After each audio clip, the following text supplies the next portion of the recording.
다 같이 고개 들어 주를 맞이해 찬양하시면서 11월 둘째 주일 11월 8일 주일 예배를 함께 드립시다.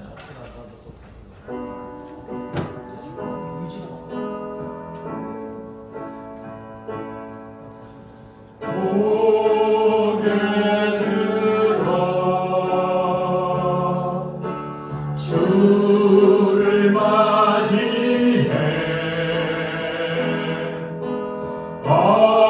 엎드려 경배하며 찬양 주님께 왕의 위엄을 신령과 진정한 찬양으로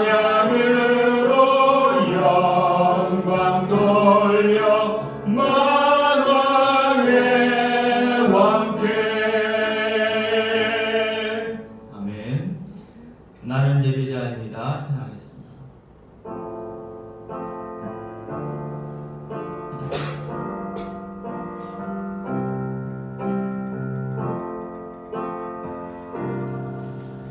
나는 하나님을 예배하는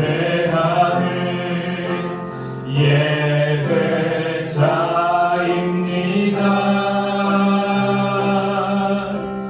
내가 서 있는 곳 어디서나 하나님을 예배합니다. 내 영혼 거룩한 은혜를 향하여 내 마음 완전한 하나님 향하여 이곳에서 바로 이 시간 하나님을 예배합니다. 다시 한번. 나는 하나님을 예배하는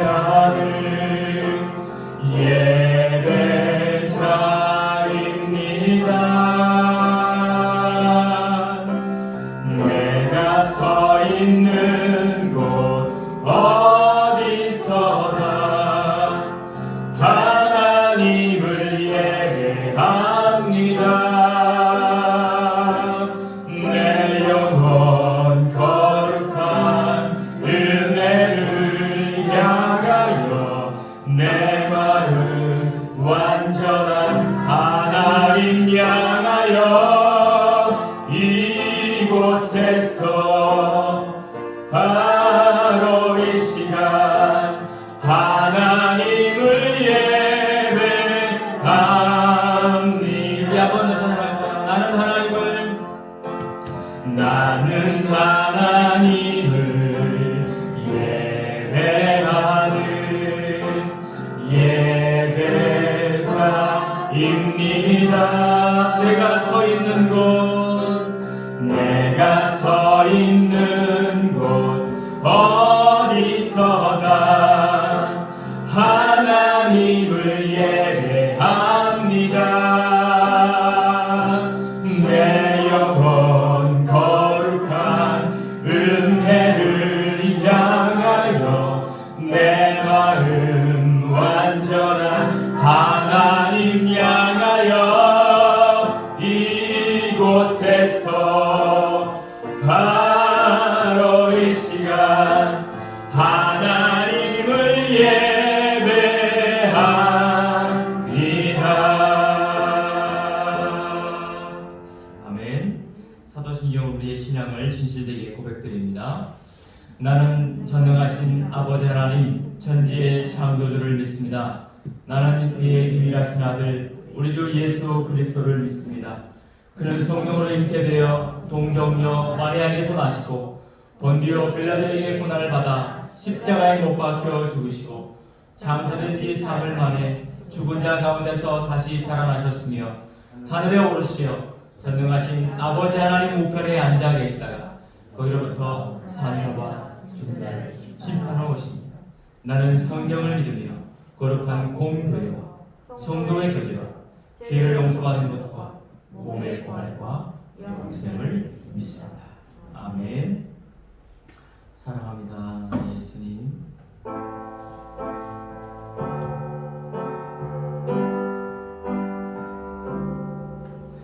사랑합니다,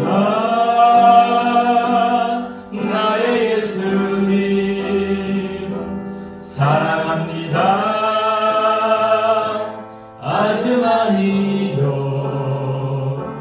사랑합니다, 나의 예수님. 사랑합니다, 그것뿐이에요. 사랑한다 아들아, 내가 너를 잘 아노라. 사랑한다 내 딸아, 내게 축복 더하노라. 한 번 더 사랑한다 아들아. 사랑한다 아들아, 내가 너를 잘 아노라. 사랑한다 내 딸아, 내게 축복 더하노라. 아멘. 기도드리겠습니다. 지난 한 주간도 하나님께서 우리를 자녀 삼아주신 하나님 아버지의 크신 은혜와 사랑으로 따뜻한 시선으로 우리를 바라봐 주셨습니다. 우리가 여전히 부족하고 무지하고 한없이 하나님 앞에 범죄한 인간임에도 불구하고 이렇게 하나님의 거룩한 주일날 하나님의 전에 나올 수 있는 은혜를 주신 것을 보면 하나님 아버지께서 여전히 우리를 사랑하시고 계시는구나. 나보다 나를 더 잘 아시는 하나님께서 매일매일 축복을 주시기 위해서 우리가 하나님을 바라보기를 원하시고, 우리가 신음소리를 내며 하나님을 바라볼 때마다 응답해 주시고 돌봐주시고 하나님의 천군천사를 보내셔서 때마다 일마다 도움을 주신 것을 저희들이 깨닫게 됩니다.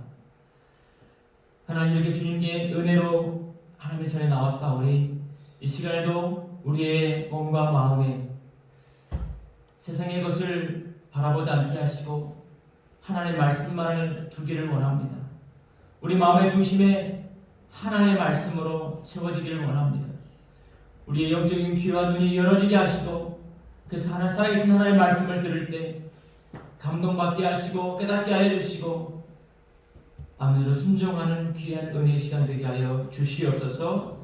지혜가 부족하거든 지혜를 허락하여 주시고, 또 하나님의 은혜를 사모하는 자들에게 크신 폭포수와 같은 은혜를 부어 주시옵소서. 근심에 따라가게 하여 주시옵소서. 평안을 허락하여 주시옵소서. 예수님의 이름으로 기도드립니다. 아멘. 오늘 우리에게 주신 하나님의 말씀 다 같이 찾아보시겠습니다.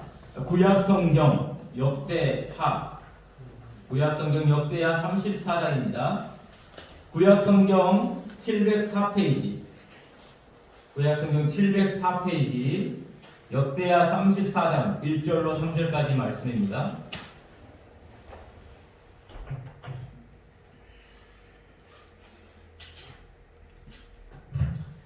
제가 하나님의 말씀을 봉독하겠습니다.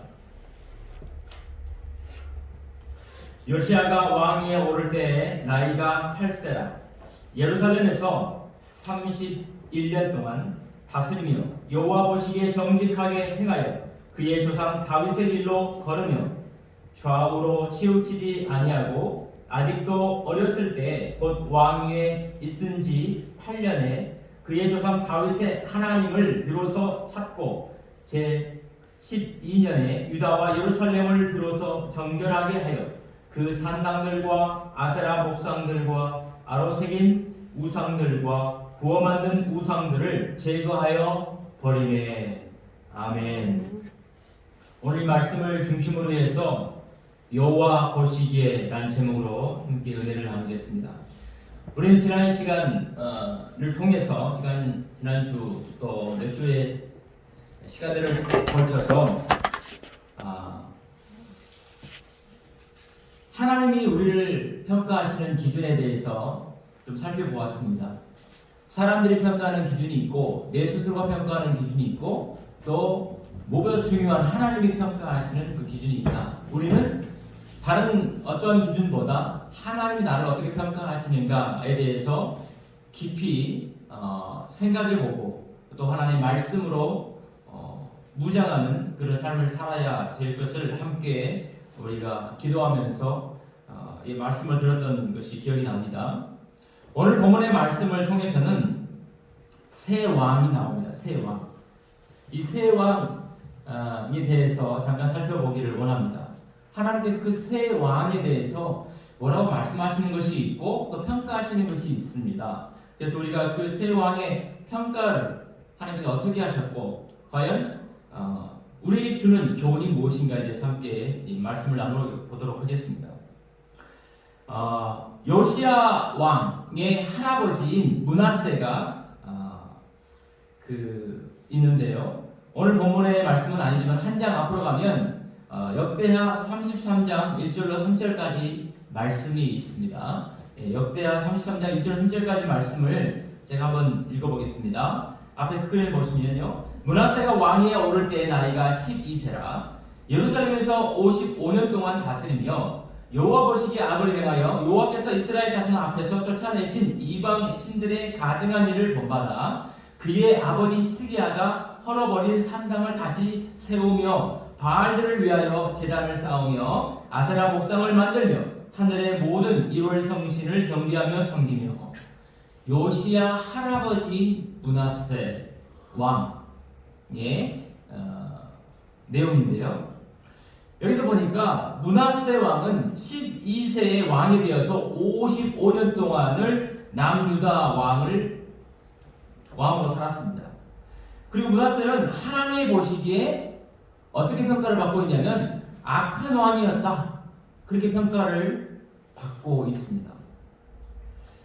므낫세 왕의 아버지가 바로 히스기야 왕이거든요. 히스기야 왕은 하나님께 악한 왕이다라는 그런 평가를 받지 않고 그의 아버지 히스기야 왕은 하나님이 보시기에 정직하고 그래도 조금은 다른 왕들에 비해서 착한 하나님을 경배한 그런 왕으로 평가받고 있는데도 불구하고 그의 아버지의 대를 잊지 못하고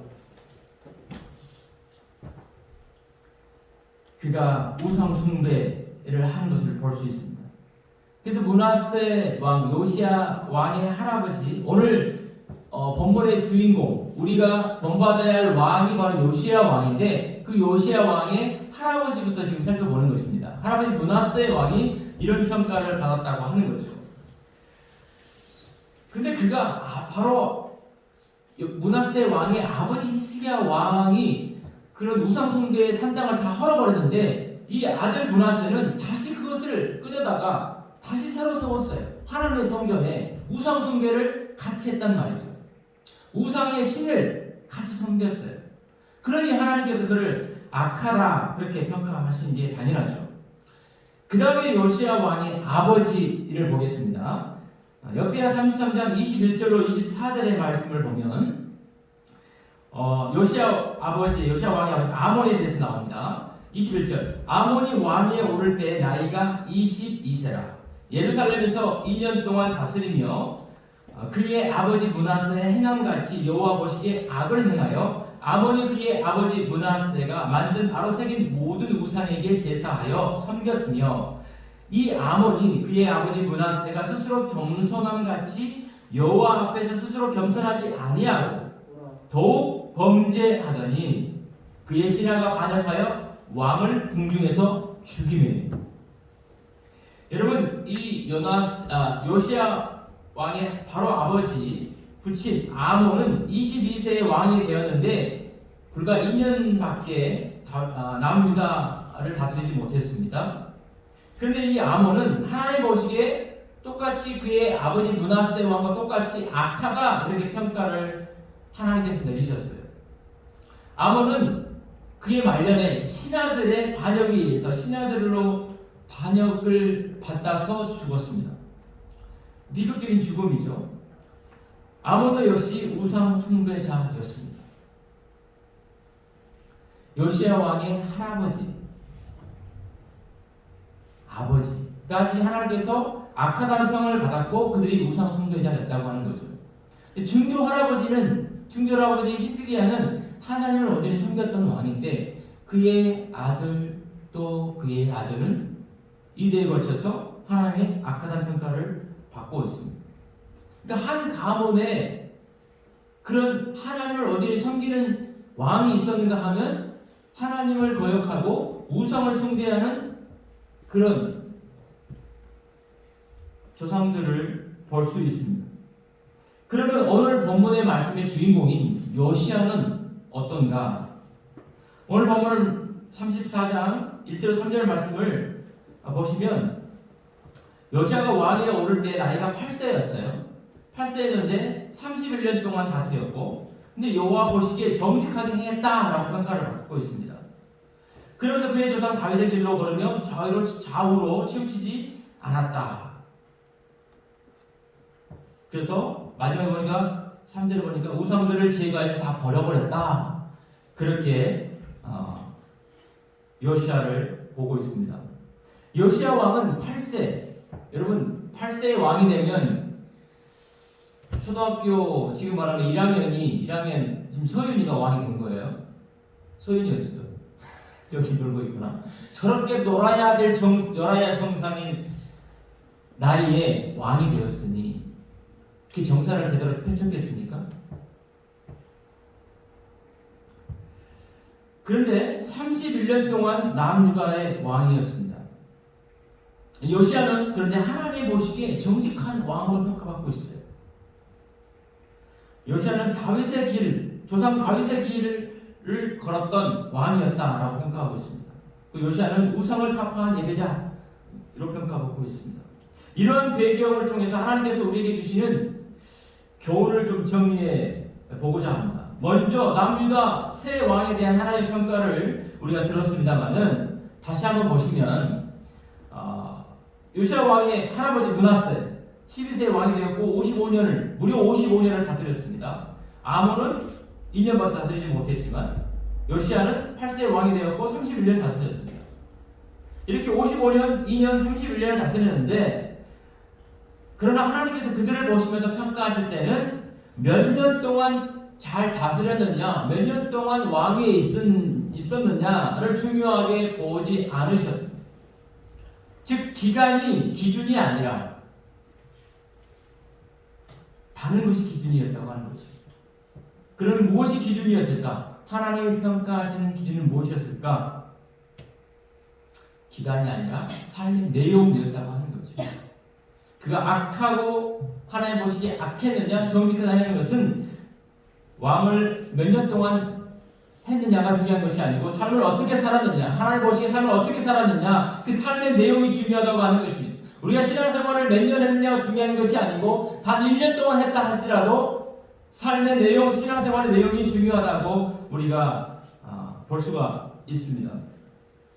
또 하나의 기준이 있습니다. 그게 뭐냐면 여호와 보시기에 대한 교훈입니다. 여호와 보시기에. 므낫세는 어떻게 평가받았습니까? 여호와 보시기에 악을 행했다. 그 다음 화면 넘겨 주시면요.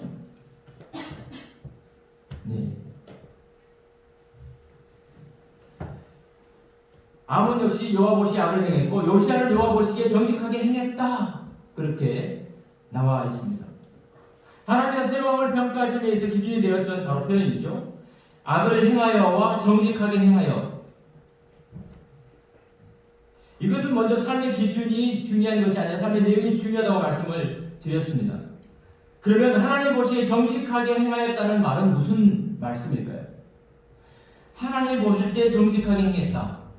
횡단보도를 잘 지키고 법을 잘 지키고 준법 정신을 가지고 살고 남에게 해코지 안 하고 거짓말 안 하고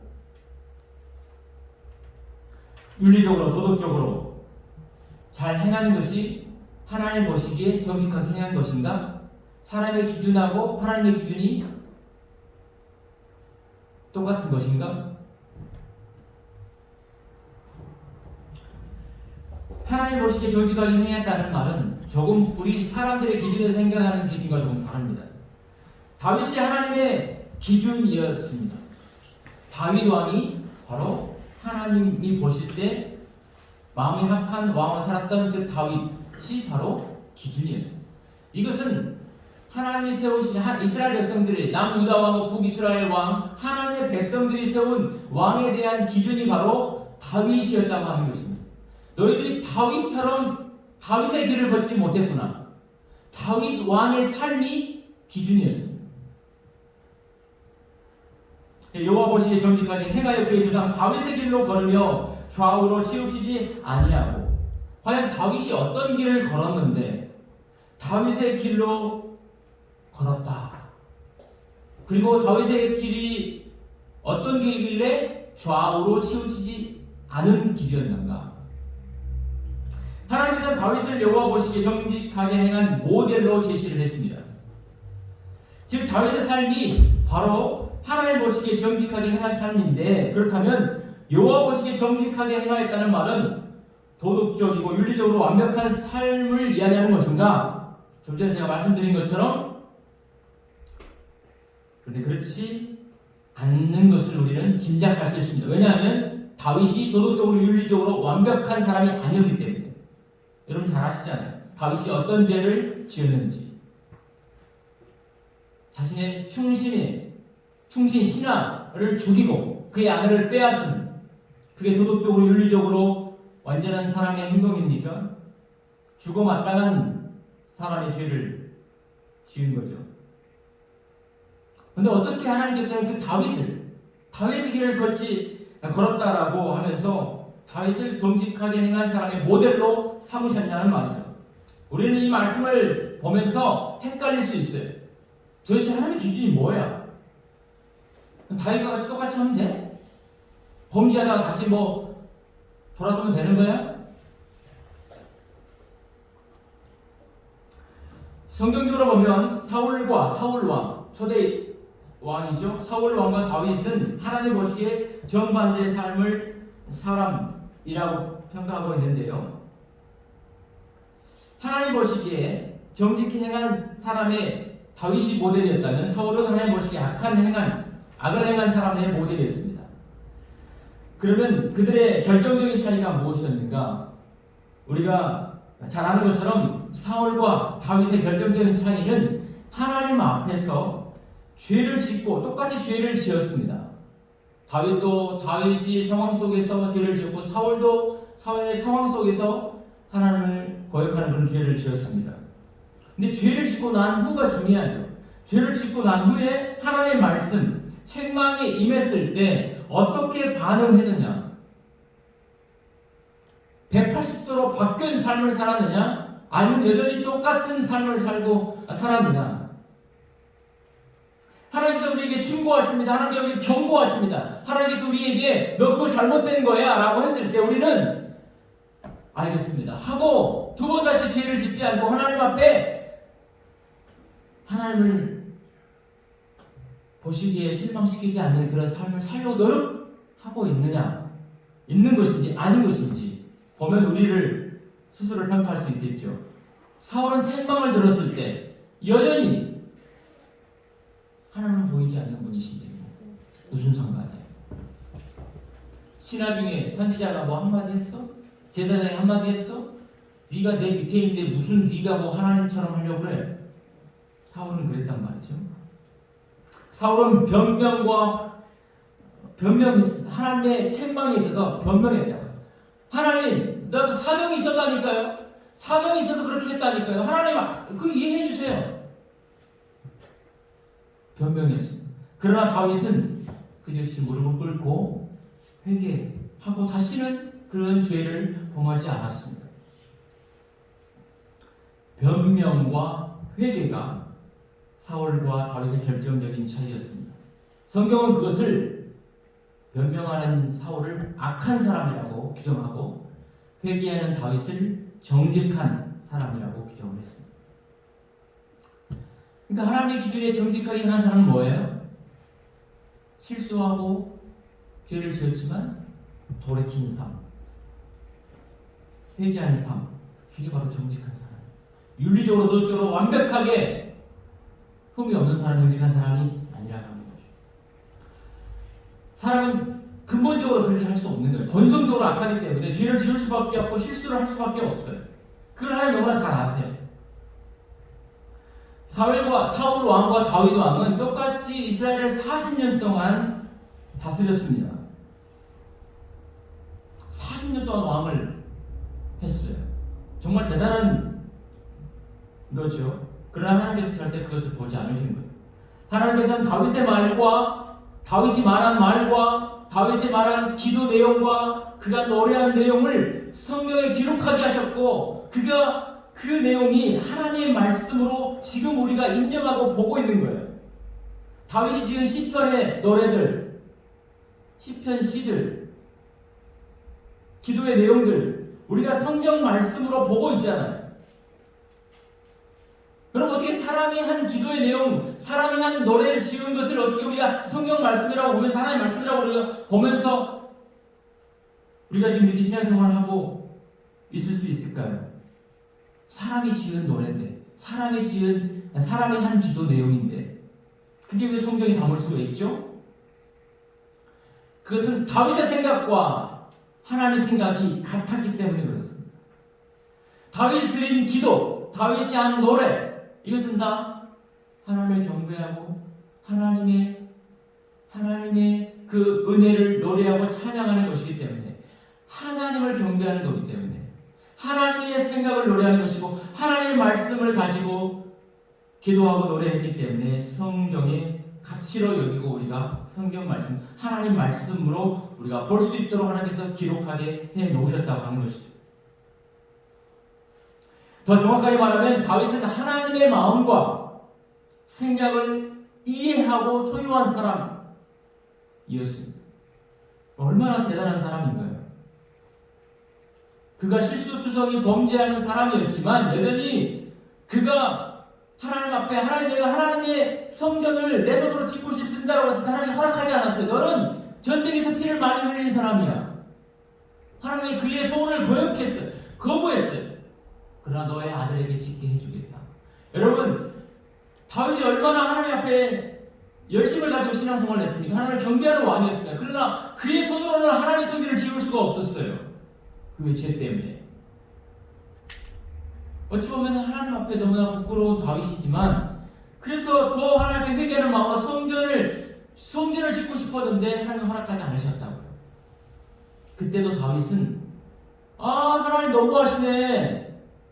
내가 이스라엘 백성을 이렇게 하나님 말씀대로 잘 다스리고 이렇게 열심으로 하나님을 섬겼는데 그 성전 하나 짓겠다는데 그걸 허락해 주지 않습니까? 그렇게 하지 않았어요. 하나님이 다윗의 기도에 응답하지 않을 때도 다윗은 알겠습니다. 받들겠습니다. 하나님의 뜻을 받들겠습니다.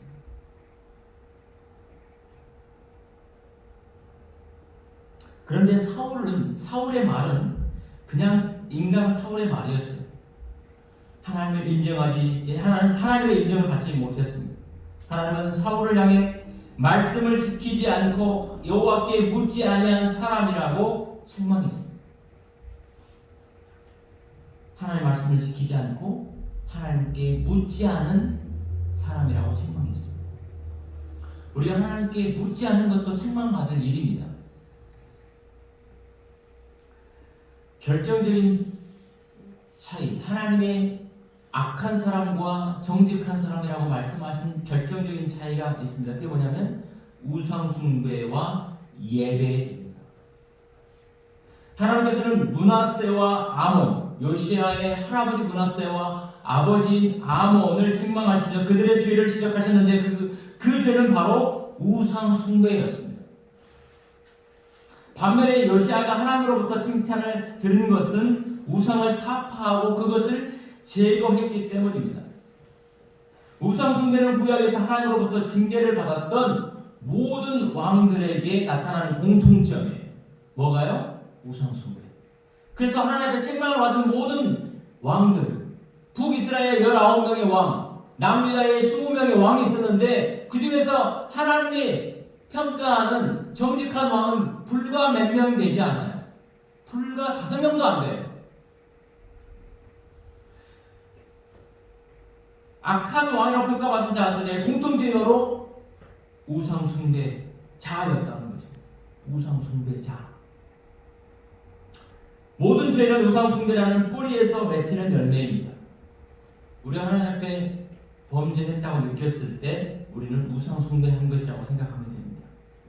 하나님보다 다른 것을 사랑하고 하나님보다 다른 것을 경배하고 숭배하는 그런 행동이 있었다면 우리는 책망받은 것이죠.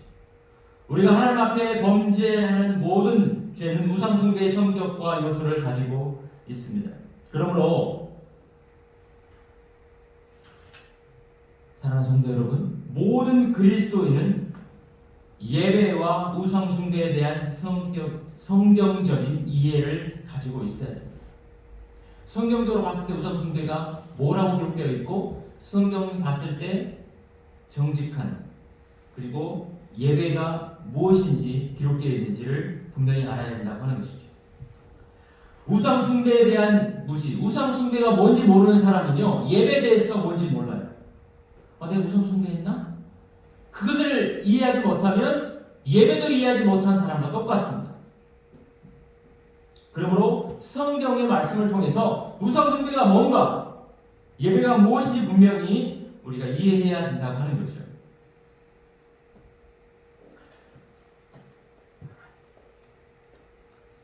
므낫세 왕, 아몬 왕, 요시야 왕에 대한 하나님의 평가는 우상 숭배자였느냐 아니면 예배자였느냐로 나눠집니다. 요시야 왕이 우리에게 주는 또 다른 교훈들이 있습니다. 그 교훈을 좀 알아보려면요, 또 다른 교훈을 알아보려면 그의 생애, 그가 어떤 삶을 살았는가 생애에 대해서 잠깐 살펴볼 필요가 있습니다. 하나님께서는 역대하 34장, 35장에 대해 요시야에 대한 이야기를 기록하여 주셨고요. 요시야는 31년 동안 왕으로 살았습니다. 성경 말씀은 요시야를 기록함에 있어서 세상의 역사가들이 기록한 방식처럼 아주 상세하게 요시야에 대해서 성경에 기록하지 않았습니다. 만약 그렇게 기록했다면 얼마나 많은 지면이 필요했겠습니까? 그러나 하나님은 요시야 31년 동안의 삶을 단 2장, 성경 2장으로 기록하여 우리에게 남겨주셨습니다. 우리는 성경에 기록된 요시야의 삶을 좀 볼 필요가 있는데요. 요시야에 대한 기록을 살펴보면 만약 하나님께서 내 삶을 기록하신다면 어떻게 기록하실까를 생각해 보는 것도 매우 유익할 것입니다. 자, 성경에 기록하고 있는 요시야의 생애를 보면 요시야의 생애는 역대하 34장과 35장 그리고 열왕기하 22장과 23장에 자세히 기록되어 있습니다. 간단하게 그의 생애를 살펴보겠습니다. 요시야는 8세의 왕이 되었죠. 그리고 왕이 된 지 8년에 16세에 하나님을 비로소 찾습니다. 하나님을 비로소 찾다는 것은 16세에 하나님을 그때 제대로 하나님을 만났다 그런 뜻입니다. 그리고 왕이 된 지 12년 그의 나이 20세에 우상을 타파합니다. 그리고 왕이 된 지 18년 해에 그의 나이 26세에 성전을 수리합니다. 왜? 그의 아버지 할아버지 왕 때 성전이 무너졌기 때문에 성전을 다시 수리하고 보수합니다. 그 다음에 사무엘 선지자 이후에 전무후무한 유월절을 왕의 입장에서 왕이 이스라엘 백성들과 함께 지키도록 합니다. 그 전에는 지키지 않았어요. 유월절이 얼마나 중요한 절기인지 아시잖아요. 해방한 절기예요. 해방된 절기. 이스라엘 백성들이 출애굽하면서 유월절을 지키잖아요. 그래서 죽음의 사자가 넘어가는 그 유월절을 다른 왕들은 잘 지키지 못했어요. 그러나 요시야 왕이 유월절을 지킵니다. 그리고 왕이 된 지 31년 39세의 나이에 애굽왕 누구와의 전쟁에서 죽습니다. 39세에 빨리 삶을 마감했죠. 이것이 비극인가 아닌가는 조금 후에 말씀을 드리도록 하겠습니다. 자, 시대적 배경이 주는 교훈이 있어요. 솔로몬 왕 이후에 이스라엘은 주전 931년 여로보암 왕이 된 북이스라엘과 솔로몬의 아들 르호보암, 북이스라엘 왕 여로보암과 또 솔로몬의 아들인 르호보암 왕이 남유다로 분열을 했습니다. 북이스라엘과 남유다로 분열됐습니다. 북이스라엘은 19명의 왕이 통치했고 주전 722년에 아수르에게 멸망했습니다. 남유다는 그로부터 더 지나서 20명의 왕들이 통치를 했고 주전 586년에 바벨론에 의해서 멸망을 했습니다. 하나님의 나라인데 똑같이 북이스라엘이나 남유다도 멸망했어요. 이건 하나님이 예언하는 것이죠. 근데 17대, 18대, 19대, 20대 요시야 왕이 16대거든요. 16대 왕인데 그의 요시야 왕 그 후로 20대까지 이 남유다의 역사인데 남유다 16대가 요시야 왕이고 17대 요아스 요시야의 아들이 왕이 되는데 3개월 통치했습니다. 18대 여호야김 요시야의 또 다른 아들인데 11년 통치를 했습니다. 19대 왕은 여호야김 앞에 여호야김의 아들이에요. 3개월 10일 통치를 했고 20대 시드기야 요시야의 또 다른 아들인데 11년 통치를 했고 남유다의 마지막 왕이 되었습니다. 우리가 살펴보니 요시야는 남유다 16대 왕인데 요시야 이후로 4명의 왕이 있었지만 시간적으로 보면 23년 후에 남유다가 멸망했어요. 요시야 왕이 다음 왕에게 왕을 물려주고 나서 23년밖에 안 지나서 멸망을 했습니다. 이것은 무엇을 의미하냐면 남유다가 영적으로 매우 타락한 시기에 요시야가 왕이 되었다는 것을 보여줍니다. 요시야 왕을 중심으로 앞에 2명의 왕과 뒤에 4명의 왕이 하나님으로부터 악한 왕이라고 평가를 받았습니다. 요시야 앞에도 악한 왕, 뒤에도 악한 왕. 얼마나 시대적으로 그 남유다 하나님의 그 백성들이 얼마나 타락한 시대였는지를 볼 수 있는 것입니다. 요시야의 생애는 죄악이 관영한 마지막 시대를 어떻게 살아야 하는가라는 질문에 대한 답을 제시해 주고 있어요. 타락한 시기에 요시야 왕은 어떻게 그렇게 정직하게 하나님 보시기에 정직한 삶을 살았을까? 왕의 위치에서 어떻게 그렇게 하나님을 잘 섬기며 이스라엘 백성들을 남유다 백성들을 잘 하나님을 섬길 수 있도록 그렇게 했을까? 그의 앞에 그의 뒤에도 다 하나님을 섬기지 않고 우상 숭배했던 그 악한 시대, 타락한 시대 말이죠. 요시야 왕의 신앙이 주는 교훈이 있습니다. 오늘 본문 34장 3절에 보면 아직도 어렸을 때 곧 왕 위에 있은 지 8년에 그의 주상 다윗의 하나님을 비로소 찾고 제22년에 유다와 예루살렘을 비로소 정결하게 하여 그의 산당과 아세라 목상들과 아로새긴 우상들과 부어 만든 우상을 제거하여 버리매. 요시야는 8세 왕이 되었고 16세 하나님을 비로소 만났습니다. 그리고 26세 성전을 정결하고 수리하고 유월절을 지켰습니다. 요시야의 할아버지 므낫세와 아버지 아몬은 하나님을 주기 매우 악한 왕이었습니다. 근데 이것은 무엇을 의미하는가 하면 요시야가 할아버지와 아버지로부터 신앙을 물려받지 못했다라고 합니다. 온전한 하나님을 섬기는 신앙을 물려받지 못했어요. 그럼에도 불구하고 그는 16세에 하나님을 찾았어요. 하나님을 만났어요. 그리고 26세 해에 성전을 수리하고 그리고 다시 재건하는 그런 놀라운 일들을 하게 됩니다. 그리고 왕이 된 지 18년 해에 성전을 수리하다가 하나님의 율법책을 발견합니다. 신하들에 의해서 율법책을 발견이 돼서 율법책을 낭독하게 합니다. 요시야 왕이 하나님의 율법책을 낭독하라. 그 율법적으로 낭독하는 것을 듣는 가운데 그가 하나님 앞에 엎드립니다. 요시아는 비록 부모로부터 신앙을 물려받았지 못했지만 하나님을 만났고 바른 신앙을 소유한 왕이 되었습니다. 우리는 이런 요시아를 통해서 배울 수 있는 교훈이 있다면 비록 부모로부터 신앙을 물려받지 못했다 할지라도 얼마든지 좋은 신앙, 하나님 보시기에 정직한 신앙을 가질 수가 있다고 하는 거죠. 좋은 믿음의 부모를 만나서 어렸을 때 부모에게 신앙을 물려받는 건 굉장히 축복입니다. 분명히 축복입니다. 그러나 그렇지 못할지라도 요시아 왕처럼 좋은 신앙을 분명히 가질 수 있다고 하는 것입니다. 저희 어머니께서 저희 가문에 일대 신앙인이었어요. 일대 하나님을 믿는 사람. 그 전에도 믿는 사람이 한 사람도 없었어요. 저희 어머니는 핍박을 당했어요. 어른들로 하여금, 형제들로 하여금 제사 지내지 않는다고 핍박을 당하고 교회 다닌다고 핍박을 당하고 저는 어렸을 때 눈으로 다 보았어요. 근데 지금은 그 어머니 한 사람을 통해서 형제간들이 절반 이상이 신앙생활을 하게 되었습니다.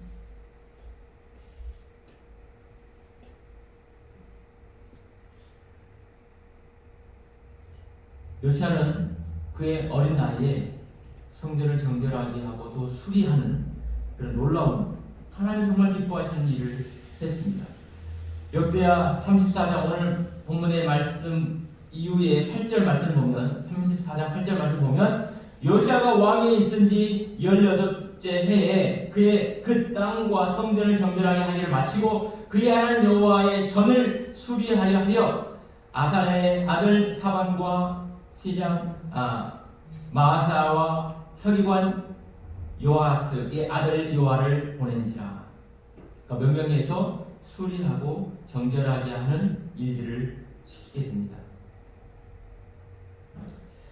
오순절날 신약시대 오순절날 성령님이 강림하심으로 건물 성전의 시대는 막을 내립니다.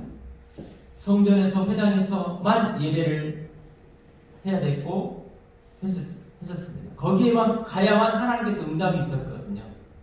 그러나 오순절 성령님이 강림하신 이후에 신약시대 이후에 오늘날까지 구원받은 그리스도인의 안에는 그리스도인 한 사람 한 사람 안에는 하나님께서 성전으로 자리 잡고 계십니다. 우리의 마음이 바로 성전입니다. 우리 마음 안에 하나님께서 성전으로 들어와 계십니다. 예수 그리스도를 우리 구주로 영접한 모든 이들에게는 우리 마음 안에 성전이 계신 것입니다. 그러므로 우리는 요시아 왕처럼 성전에 우리의 마음을 정결하게 하고 무너진 마음을 성전을 수리해야 합니다. 우리 마음 안에 조금만 세상적인 욕심이 들어오면 뿌리쳐야 됩니다. 지금 우리 마음이 성전이고 하나님이 안에 자리 잡고 계시는데 그 자리를 세상의 욕심이 쫓아내려고 하고 사탄이 들어오려고 하면 쫓아내야죠. 사랑하는 성도 여러분, 신약 성경은 그리스도인이 세상을 사랑하는 것이 영적 간음이라고 말하고 있습니다. 그것이 바로 이 시대의 우상 숭배입니다. 세상을 사랑하는 것. 그러므로 구원받은 하나님의 자녀가 세상을 사랑하면 성전인 우리의 마음이 더러워지고 무너지는 것입니다. 요시아 왕이 성전을 정결하게 하고 수리했듯이 구원받은 우리는 스스로 우리의 마음을 또 우리의 생각을 우리의 신앙생활을 살펴보아야 됩니다. 우리의 삶 걸음걸음 그 행적 자체가 다 성전의 모습이기 때문에 그렇습니다. 우상 숭배의 죄를 회개해야 합니다. 성경에서 하나님께서 말씀하신 우상 숭배. 그래서 먼 훗날 사도들과 예수님의 제자들은 사도 바울 같은 경우는 이 세상을 본받지 말라. 근데 우리는 세상의 문화, 어떤 배움, 과학, 이 모든 것들을 따라가려고 하고 쫓아가려고 하고 배우려고 하고 숭배하려고 합니다. 사실 우리가 세상 안에 살기 때문에 그것을 거부한다는 것이 쉽지 않습니다. 그러나 그렇기 때문에 우리는 전쟁 속에 있는 것입니다. 전쟁 속에 있는 거예요.